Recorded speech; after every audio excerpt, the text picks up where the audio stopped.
Well, here we are again, my friends. Morning thunder. It's the day before Thanksgiving, and I just wanted to give another welcome to all the new subscribers that I've had. I thank you guys for subscribing.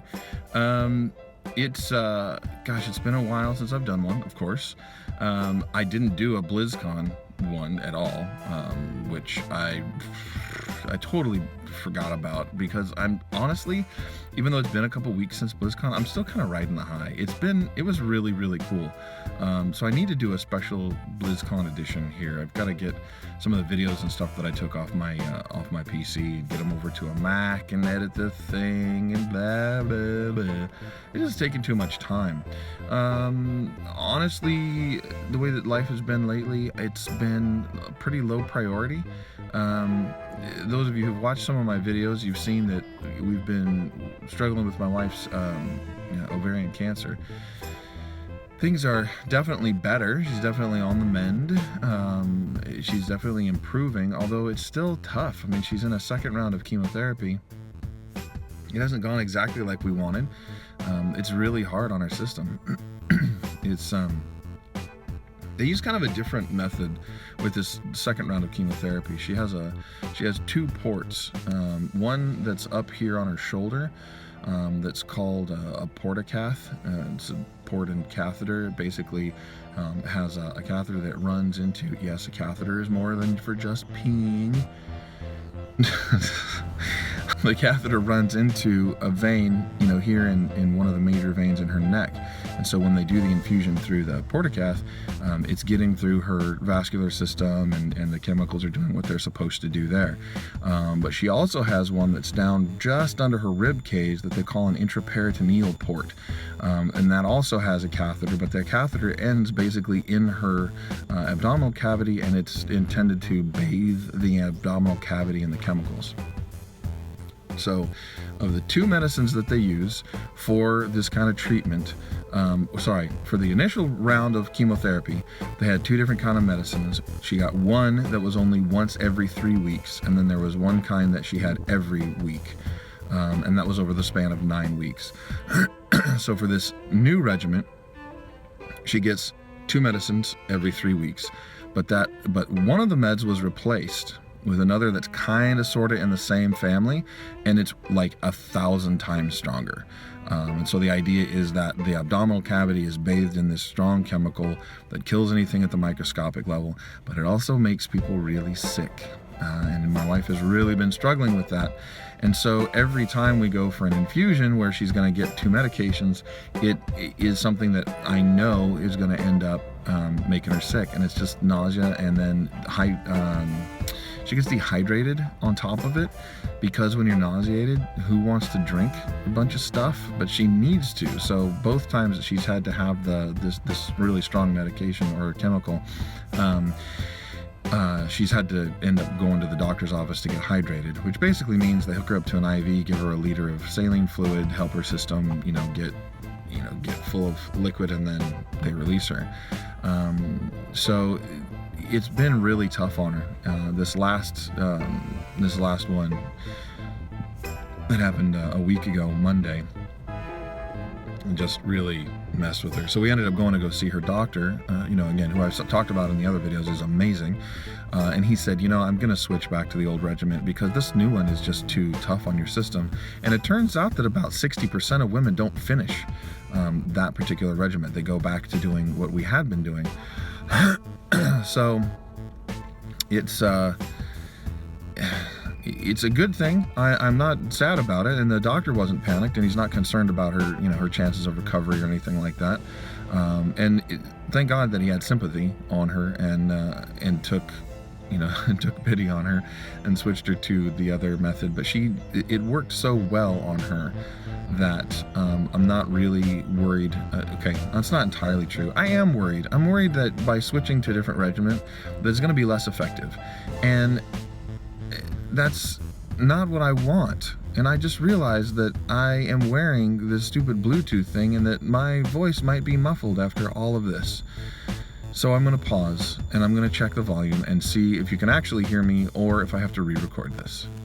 What do you know? No. Those of you who've been watching the video, I haven't had to re-record, obviously. I got a new Bluetooth headset for my iPhone 6s Plus. It's another new thing since the last time I've done a video, and I'm loving it. But it's definitely bigger than the iPhone 4s that I upgraded from. And it's so funny because I was prepping the iPhone 4s to send it back to them to get a little bit of a credit. And I'm holding it, and it's like this little toy phone. It's so cute, cute, cute. And the iPhone 6s Plus, I'm really enjoying. I got a case for it last night, which is okay. I don't know how thrilled I am with the case. So I actually, it's part of the design is kind of sort of blocking the hole for the charger, kind of important. So I can kind of stretch it open, but I don't want to. Ooh. Sorry, I heard a train and I was like, holy crap, that can't be my train. It's not supposed to be here for another 10 minutes. Ah!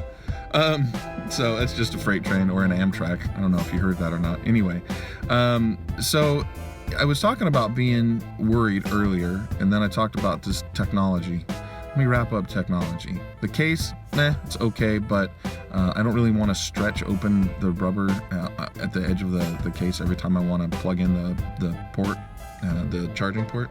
Speaking of ports, my wife, we always joke that because she has ports, she's getting great internet. And we have a lot of those kinds of jokes, and we've tried to keep, good sense of humor through this process. As if you've watched some of the videos, you've seen that. But the reality is that with all that stuff going on and my worries and concerns, it is really hard on me because I'm a father of 4. I am a husband. I work full-time as a manager in a call center. I am also a caregiver. Plus there's the other stuff that has to get done around the house. So I'm in a tough spot, and it's tough. I get tired pretty quick.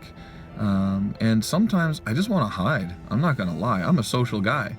But lately, all I've wanted to do is go home and play Overwatch to the detriment of other things. Stuff like dishes that need to get done.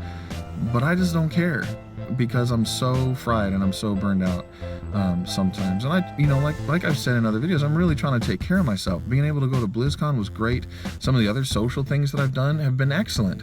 But it still weighs on me, and it still catches up to me pretty quick. So I'm definitely looking forward to this being done. December 21st is when she's supposed to be all wrapped up. Yay, good Christmas present. But it's definitely been hard on me. So in a way, I'm kind of looking forward to switching to the old regimen because it wasn't nearly as hard. The infusions didn't take nearly as long, and I'm really glad.